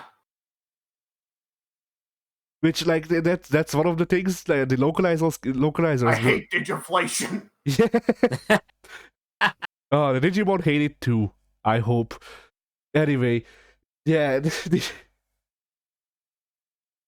one of the things with these games. The localizers cannot and will never agree on whether we use the terms Digivolve and Digivolution, or Digivolution, or just normal Evolve and Devolution, I guess. Haha. Yeah. Because the actual Japanese dub just uses evolution as the term. But Bandai Namco USA went, hey, what if we marketed this with Digi? and there has never been an agreement made. But yeah, going back to the game. There's 40 or 50 Digimon getting small at all times. But this takes time. 2 hours of real time. Alternatively, you can... Yeah? I mean, it takes a lot longer to get swollen in real life, so, I mean, that's pretty good time, all things considered. I mean, yeah. But they don't really grow at the rate that you'd want them to. They need more Digi-protein. They need more fucking Digi-steroids. Man, I can't believe that another Digimon got sacked because he was caught taking Digi-Roids. Yeah.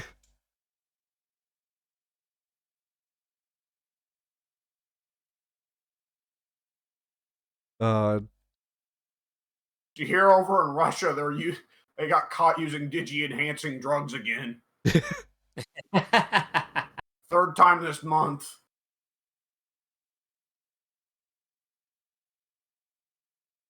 And At what point does this gag lead to us, like, just making jokes about horrible Digimon serial murders?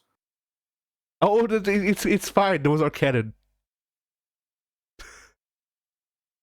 He Digi hid the Digi body parts beneath the Digi floorboards. Yes. With Digi had his own forward. He's been Digi beheaded. It's horrible.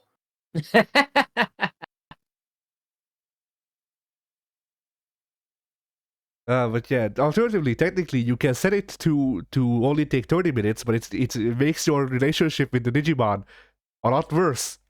And it doesn't actually increase the amount of stats they get. It's just faster to get the same very small amount of stat boosts that you otherwise would get. Oh. And some of these Digivolutions are tied to being friends with the Digimon. So you don't. So you're disincentivized. You're desensitized. Fuck. You're disincentivized from making it so they train faster, because it doesn't actually let you anything positive. It's just faster. It just lets you a bit more time, but it makes it so you can't digivolve into certain things. Help! Yeah.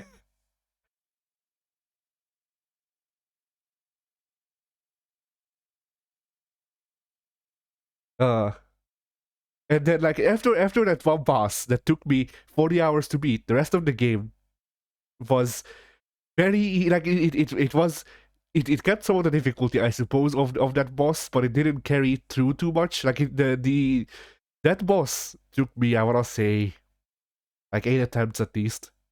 With you know, like 20 hours of grinding between those attempts. Something like that.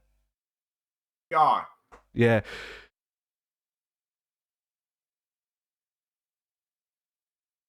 In comparison, the final boss of the game, who has four phases, and took me, I wanna say, like half an hour to beat because of the 4 phases. Took me one try, and my team wasn't even built to actually counteract the final boss. It's just whoever I liked.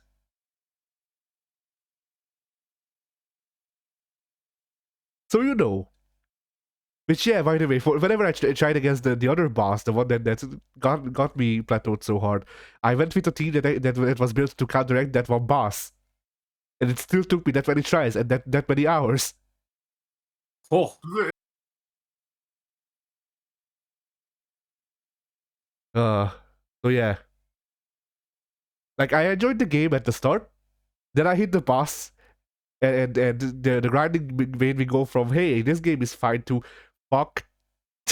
There's there's some post game. As a wise man once said, "Fuck." Yeah. Like there's still a post game story for me to do in the game, and I still have the actual main game of this to beat on PC, but I'm not doing that anytime soon. Like you can't, nothing can force me to actually. Why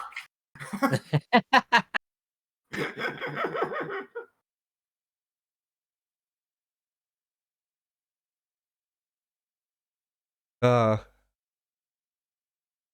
And then I liked how the game ends with the sister standing. I don't know if I want to call her a sister standing, considering she's actually the younger sister of one of the main guys.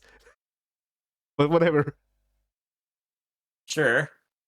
But she sacrifices herself and becomes a Digimon to save the world. Long story. And then she's like, "It's fine. I'll just disappear and cease being and rebuild the world, rebuild the perfect world where my parents aren't dead, and you'll see the rest." And then you go and watch the final cutscene, and it is the perfect world in quotes, which I guess involves the world being pretty much the same, except genuinely her parents are not dead, and also the gay guy who's into you is also in the team. Accomplished. Yeah. We got this. Which I want to point out that I actually felt really sad for that character, because there's this whole big villain arc for that guy, because his adventures are not, his feelings are not reciprocated. And one of the things that you can do is they have a small talking segment after you beat him in his big villain monologue. They have a talking segment after that, and one of the options was "I love you," and I went, "Hey, are they actually gonna go for it? Like, is this game from like 2013 made in Japan actually gonna have like an actual like openly gay plot? No, it's a joke." They still played it very very fucking close. Yeah. I said, got him. Yeah. The guy genuinely just spent the entire game smoothing over the main character, and just like, it's one of those things where like people love shipping characters, and people love seeing like gay romance when it's really just that the Japanese have a particular way of writing friends, like same sex friends. But there's a way that they write same-sex friends that doesn't... Same-sex friends, so they're really close platonic friends who just give each other occasional bro jobs. Yeah. Like, that's how the Japanese write friendship sometime, for some reason. But like, this guy wasn't even written like that. This guy was written like an actual love interest. This guy was written like Hinata. Like, pretty much the same character. Hinata from Naruto, where he really wanted to approach the main guy. Childhood friend, the stereotypical childhood friend who loves her friend but isn't recognized until later in the story. Yes. And then they abruptly get married without there being any romance because Naruto's writer doesn't know how to write women that don't suck. Yeah, Right. I mean, you can just end The moment a woman comes under his pin, she just declines. Yeah.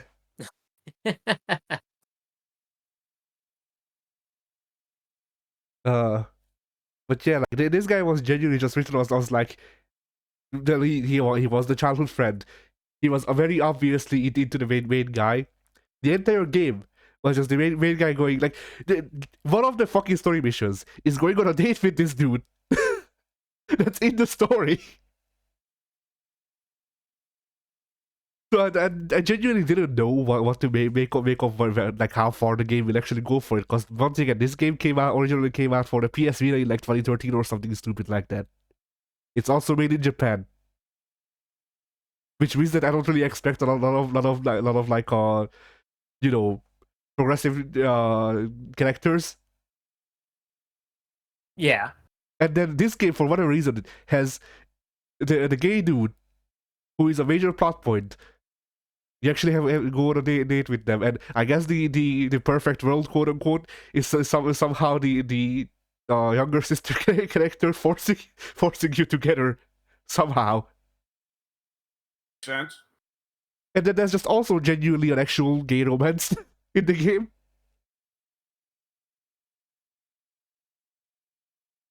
Where one of the main characters is a girl posing as a boy, and then their second in command. And then you can even ask them like, "Hey, what's your relationship?" And they do the classic they do the classic Japanese bit of, we don't want to say we're in a relationship, but we're pretty much in a relationship, yes. Right.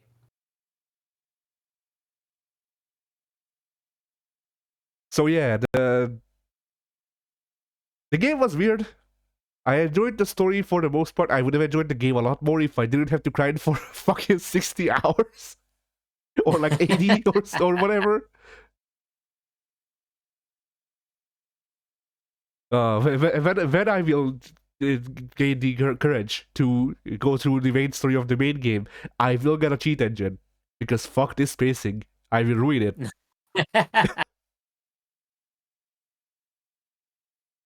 Like this is the reason I don't play JRPGs a lot. Because whenever I play a JRPG, I'm scared that it will turn out like this. Which really just means that I played Chrono Cross once. Or not even Cross, I played Chrono Trigger once. And I went, that's actually really good. And I will never play Chrono Trigger ever again, because it takes time. And I will never play it on a JRPG ever again, because it can't be Chrono Trigger.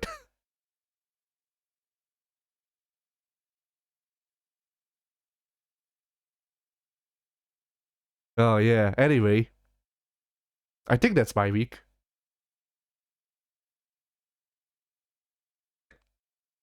W? What do I know what I do with my week? My week? Yeah. Nothing. Alright. Dare you?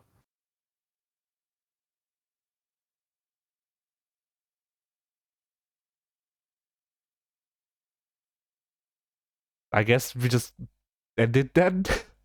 I don't know. Do we? I suppose. Do we though? Bye.